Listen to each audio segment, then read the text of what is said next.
বন্ধুরা একটা dot paddy এসে কিন্তু উপস্থিত হয়ে গেছে। দেখো এই হচ্ছে ডট পেডি, আর এই ডট পেডিটা ফিটিং হবে, কি কি থাকবে সব কিন্তু বলে দেবো তোমাদেরকে।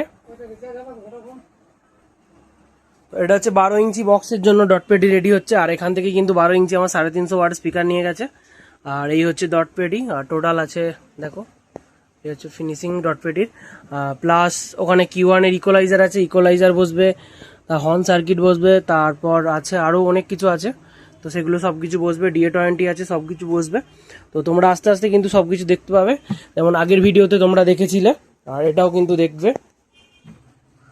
এটা হচ্ছে পিছন লুক, টোটাল 3খানা চাবি দেওয়া আছে। তো দেখো দুটো চাবি আছে, প্লাস ডোয়ারের আলাদা চাবি আছে, তো ডোয়ারটা আলাদা করে দেওয়া হয়েছে।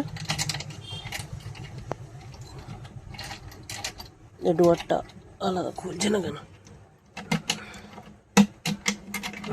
এই খুললো। এটা হচ্ছে ডুয়ার, তো দেখো ডুয়ারটা অনেক বড়ই আছে, এতে কিন্তু অনেক কিছু রাখা যাবে। তো লক কিন্তু আমি আবার দিয়ে দিলাম।